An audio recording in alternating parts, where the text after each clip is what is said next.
What's the deal? It's your boy J Mike, Mr. Athletic over everything for no hobbies, only obsessions. And like I said, I'm be back to back to back with these particular mail updates.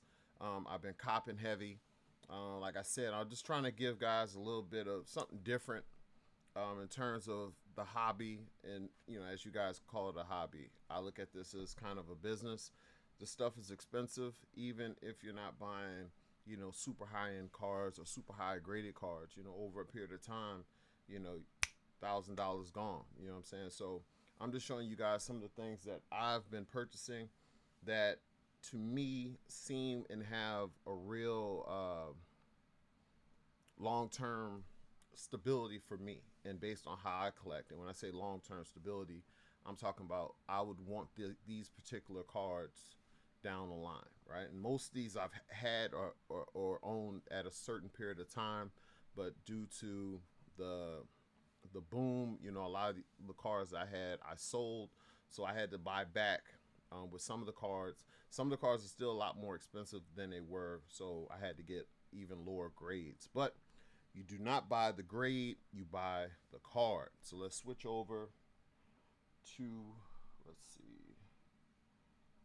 Let's see. All right. Now, this first card here is, a card that you should be familiar with if you guys are, been, buying cards for a while. This is the 1989 score Andre Rison in a PSA 10. Now, this is a very good investment um, on two fronts. One, it's one of the greatest football sets of all time with a bunch of different Hall of Famers. But Andre Rison is one of the best players in that particular set. He may be able to get into the Hall of Fame, maybe down the line or one day, but for a long period of time, he was one of the top five wide receivers in football. I say from 89 to about 96, there was a very good case that he was challenging Sterling Sharp and Jerry Rice. Well, really, Jerry Rice is Jerry, but those other guys for that next slot.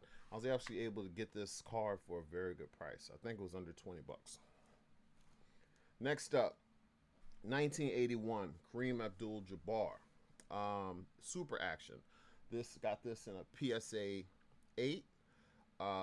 I just think that Kareem is severely under appreciated uh, in all aspects of life in terms of what he's done for the African American community, America, basketball, and he is getting up in age. And I think some of these type of cards that may be a $30 or $40 card, maybe even less, could have some great turnaround if something were to happen. So I'm going heavy on Kareem Abdul-Jabbar cards, and this seemed like a pretty good one to go and get. All right, next up, once again, we are still in the 1989 score set, but this time here we have a Beckett 9-5. Basically, three 9-5s and a 9. So it's a solid card. He is one of the Hall of Famers that are in this set. And this card is actually in really, really good condition. And, it possibly could cross over to a PSA 10 or even an SGC 10 if I chose to do so. But I got this for a good price as well. Like I said, some of these cards you're able to get for under 50 bucks, won't break the bank. Now, this card right here, Dick Night Train Lane, one of the greatest players from his era. I believe at one point he had like the most interceptions, or he was up there at really high on the interception list. This particular card I've owned a bunch of different times. I actually had a PSA 8 and sold it before the boom because I got scared. I actually thought a lot of the cards were going to zero. I had a bunch of reasons, and I'll do some videos talking about why I sold my original collection. But I was able to get this one back in a PSA 5. It's pretty good, pretty well centered. Uh, Very good registration on the card. Um, Buying these heavy as well. All right, next up, A lot of people are not familiar with this particular card. This is a 1966 Philadelphia Bears versus Giants card. But if you look very closely, there's one person on this card that makes it his card, and that is Mr. Gale Sayers. This particular card is one of my favorite cards, and one of the cards I'm buying really, really heavy right now. Um, I got this in probably 5 or 6 different grades, but this is a Gale Sayers rookie card. And the prices on it are jumping up a little bit. I don't know if I might have created a little too much motion with them recently, but I've noticed that these are starting to sell for a lot more. This is a pretty clean copy in SGC 6. Now, right behind this one is a different. It's a same card, different company. This card is nowhere near as sharp as the SGC, but it's also a PSA 5. Like I said, if any chance I get to pick these up, I am doing so. I believe these are the type of cards that, when or if there's ever another boom again, will set things off.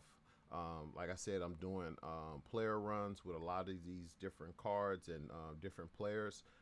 Gale Sayers is one of the more affordable superstars that you can still obtain their rookie cards and do the whole entire run. Next up, another one that you can afford to do the entire run and it won't kill you, but he may. All right, we got OJ here. I am heavy on OJ. Like I said before, in the video before, I believe there was a OJ SGC 5 or it was a PSA 5. But I'm going all in on OJ Simpson. OJ Simpson is getting a second run with Cameron and Mace on the Is What It Is podcast that's doing very well, and he's a reoccurring guest on there. And if you look at what he did on the football field, man, is truly one of the greatest 10 running backs in NFL history. One of the greatest 100 players of all time, one of the best 10 all decades, all that stuff, and if you thought he did it or not, he didn't go to jail for killing Nicole Brown and Michael, I forgot his name. He went to jail for collectibles, so keep that in mind. But I'm going heavy. Anywhere from a 3 up to maybe a 6 right now is where I'm purchasing these at. All right, the next one up is a grail for most people. It is the Rickey Henderson 1980 Topps rookie card. Now, there's been a lot of confusion, I would say, over what qualifies a grail card. And some people put grail card in the price or value of the card, and they misinterpret that. You're buying the card, not so much the grade. I would hate for my satisfaction to have to be dictated based on a grading company's grade that they may have looked over for 45 seconds.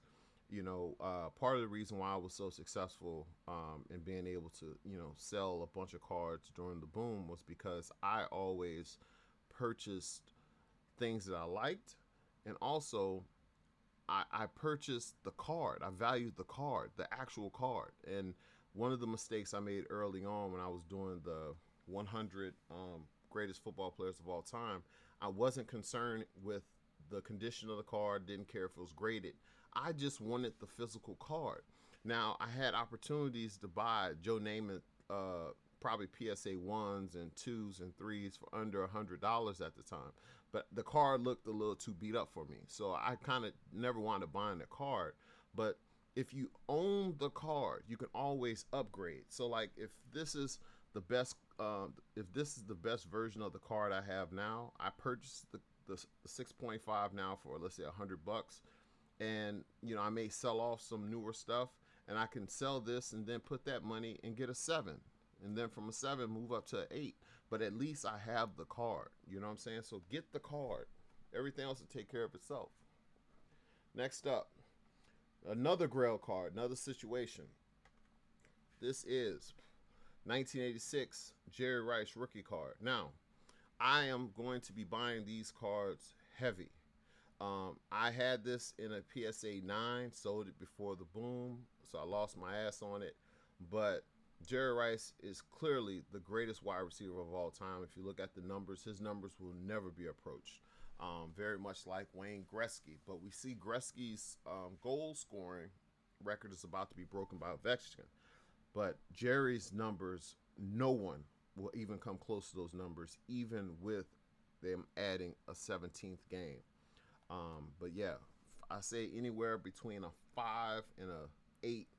I'm buying heavy on Jerry Rice. You can't go wrong with it. They're always gonna have people who want Jerry Rice. Jerry Rice. Now you know you can't have a video like this without having his partner in crime, Joe Montana. Now I've owned this card in many different conditions. I had a 7, I had an 8, I had a 9, and I've sold them throughout the years. Now, the Joe Montana in this condition, a PSA 5, runs you around $100. Coming back into this with my new strategy, excuse me, with my new strategy, I didn't want to, spend a couple of $100 on a rookie card. I'd rather get the 5, use it as a placeholder, and I'll just work my way up to get back to maybe even a 9 in this particular card.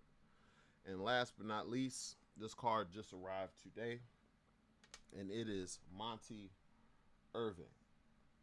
Second card, he had a 51 Bowman, and this is one of the great Negro League players. Didn't have an overly extended time in the major leagues, but while he was there, he put up work. Got a chance to mentor a young Willie Mays. Made sure that he was all right and was able to, give him some guidance or whatever. And I started doing more research on him, and he has some beautiful cards. All those cards from, in the 50s, up to I know to 1956, up to where I am now with collecting his cards. They're very affordable. But what you run into with his cards is that you're getting a lot of eye appeal guys. So sometimes, lower graded cards are selling for a little higher price because they have a better look to them. They're going to be centered, but may not have the same conditioning aspects as other cards. All right, so that was Mailday number 2. Like I said, I've been getting these cards, and I think buying solid cards. Getting the new stuff is cool, but I've always tried to use the new stuff to fund my quest to get the cards that I grew up looking and wanting to get, but never thinking that I could get them because they were old or super valuable. And what I've learned recently watching some of the new content creators on YouTube who are discussing vintage, it actually made me not be so intimidated by trying to acquire these vintage cards, especially here 1952 tops. You're thinking thousands of dollars for cards. Everyone's card isn't a bunch of money. Everybody's not a Mickey Mantle. So now that I have that understanding, I'm picking my shots where I want to get certain players, certain grades, and knowing where I'm willing to work up from. So my collecting grade on some of these vintage cars, especially from the 50s, 40s, 50s, and 60s, is going to be a 3. And from a 3, work myself up until I get into position to acquire some of these bigger cards. I have a crap load of new stuff, a bunch of Prism Monopoly, and I'm going to do a video and how I plan on flipping that into getting maybe a Hank Aaron rookie card or something really, really big, based on how much of that stuff I actually was able to get my hands on and didn't have to pay for it. So that's going to be a pretty interesting video coming up soon. But I just wanted to get these videos out with just showing some of my recent purchases, and they're going to be split up based on how they came in the mail. But until next time, you guys can go to athletikovereverything.com. You can pick up my rookie card. It's I don't know why I have the card by the desk, but it's on sale on the website. I'm a world class, one of the greatest bench pressers of all time, and I'm also a part of one of the very first sets for powerlifting that's ever been created, and it's also gradable. So I'm working on getting some together to get sent over to SGC and PSA to get them slabbed up. But I also have a clothing line. No AOE athletic over everything. But I have a shirt that has no hobbies, only obsessions. We all obsess over these cards, so it's a pretty cool shirt to go along with what we all love to do. But athletikovereverything.com is where you'll find my stuff. Until next time, no hobbies, only obsessions. Later.